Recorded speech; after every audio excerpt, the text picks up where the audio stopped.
कंकाल का रहस्य। चौरा गांव के खेतों में इन दिनों खुदाई का काम चल रहा था। असल में इसी गांव से होकर एक अच्छी सड़क गुजरनी थी, इसलिए यहाँ खुदाई शुरू की गई थी। अचानक एक दिन खुदाई करने वाली मशीन से कुछ टकराता है। बाद में जब खोजबीन की जाती है तो वहाँ से 2 कंकाल मिलते हैं। पुलिस गांव के लोगों से पूछताछ शुरू करती है। आप लोगों को क्या लगता है ये किसके कंकाल हो सकते हैं? अरे साहब, हमें क्या पता ये किसके कंकाल है, आप ही लोग पता लगाइए। हम लोग तो बहुत ज्यादा डरे हुए हैं। हाँ, हमारी फॉरेंसिक टीम अभी आ रही है। ये बताओ कि इस गांव के रहने वाला कोई जोड़ा गायब तो नहीं ना? क्योंकि शुरुआती जांच में तो ये बात सामने आ रही है कि एक कंकाल किसी पुरुष का है तो एक किसी महिला का। साहब, हमें तो बहुत डर लग रहा है। ऐसे कंकाल मिलने का मतलब गांव के आसपास ही किसी की हत्या हुई है या फिर किसी को जलाकर मार डाला गया है। हाँ साहब, हम अपने परिवार को लेकर बहुत ही ज्यादा परेशान हैं। देखिए, आप लोगों की परेशानी हम समझ सकते हैं, लेकिन आप लोगों को पुलिस का सहयोग करना होगा, क्योंकि आपके सहयोग के बगैर हम ये पता नहीं लगा सकते हैं कि आखिर ये किसके कंकाल है और इनकी हत्या किसने की। ठीक है साहब, गांव के लोग आपका पूरा सहयोग करेंगे। हाँ साहब, पूरा सहयोग करेंगे। तो फिर ठीक है, हम अपनी जांच शुरू कर देते हैं। कुछ दिन बाद जांच रिपोर्ट आ जाती है। पता चलता है कि ये कंकाल करीब 20 साल पुराने हैं, यानी 20 साल पहले किसी जोड़े की हत्या कर शव को यहाँ पर दबा दिया गया था। इंस्पेक्टर राघव, ये बताओ कि 20 साल पहले की मर्डर मिस्ट्री क्या अब सुलझ सकती है? हाँ सर, क्यों नहीं, लेकिन अब सबूत और गवाह काफी मिट गए होंगे। मुश्किल तो होगी, लेकिन शायद किसी परिवार को इंसाफ मिल सके। इंस्पेक्टर राघव, आप बिल्कुल सही कह रहे हैं। किसी परिवार को तो इंसाफ मिलेगा ही और किसी को उसके किए की सजा भी मिलेगी। जी सर, मैंने तो जांच शुरू भी कर दी है। 20 साल पहले इस गांव के 2 जोड़े अचानक कहीं गायब हो गए थे। मैंने दोनों ही परिवारों के बाकी के सदस्यों से बातचीत शुरू की तो उन्होंने बताया कि उनके बच्चे शहर गए थे, लेकिन आज तक वापस नहीं लौटे हैं। लेकिन ये दोनों शव किस परिवार के सदस्यों के हैं, ये कैसे पता चल सकेगा? सर, मैंने डीएनए टेस्ट करवा लिया है। आज शाम तक इसकी रिपोर्ट भी आ जाएगी। अच्छा, ठीक है। उसी शाम को सर, डीएनए रिपोर्ट के मुताबिक ये दोनों ही लाशें चौरा गांव के रहने वाले प्रधान सुल्तान सिंह के बेटे और बहू की है। लेकिन इनकी हत्याएं किसने की है, ये कैसे पता लगेगा? इसी का तो पता लगाने की कोशिश में जुटा हूँ सर। आज सुल्तान सिंह से मिलने भी जा रहा हूँ।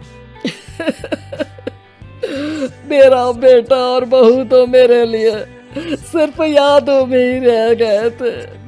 हमें उनकी लाशें तक नहीं मिल सकी थी। आज 20 साल बाद उनके कंकाल मिले हैं। मैं अब किसके लिए जीऊं?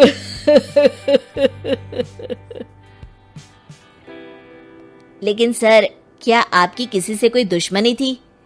अपने बेटे बहू की हत्या के लिए आप किसे जिम्मेदार मान रहे हैं? अब मैं किसका नाम बोलूं? मेरी तो किसी से दुश्मनी नहीं थी, बस मेरे बेटे बहू को कोई वापस ला पाता।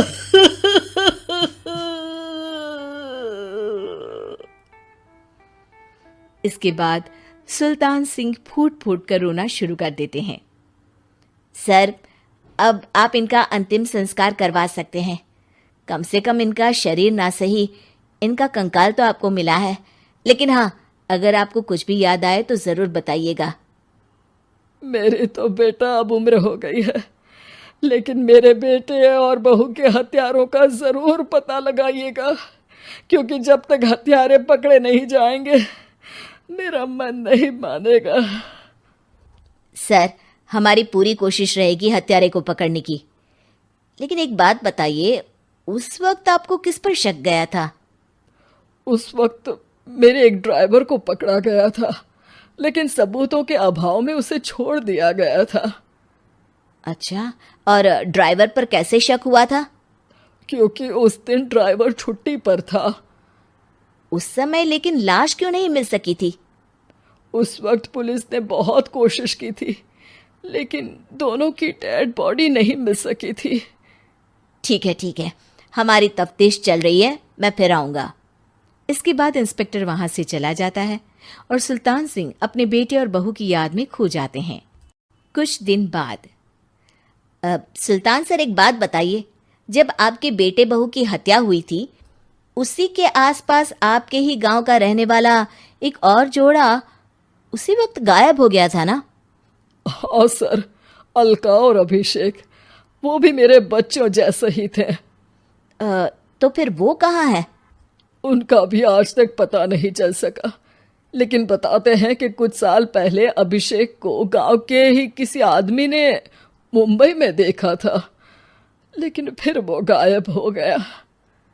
यानी अभिषेक और अलका की हत्या नहीं हुई थी, बल्कि उन्होंने किसी वजह से खुद ही गांव छोड़ दिया था। हाँ, हो सकता है, क्योंकि अभिषेक मेरे बेटे संतोष का अच्छा दोस्त था और उसका मेरे घर भी आना जाना लगा रहता था। हो सकता है कि उसने मेरे बेटे और बहू के बारे में सुन लिया हो और ये गांव छोड़ दिया हो सकता है। उनके परिवार का कोई अब नहीं रहता क्या इस गांव में? अब तो कोई नहीं रहता। एक चाचा थे, लेकिन उन्होंने भी अपना पुश्तैनी मकान बेच दिया है। वो भी अब कहीं शहर में ही बस गए हैं। ओह, अभिषेक और अलका के बारे में भी पता लगाना होगा। हो सकता है कि वही इस हत्या के बारे में कुछ बता सके। हो तो सकता है, लेकिन वो बेचारे तो खुद ही वक्त के मारे थे, वो क्या बताएंगे।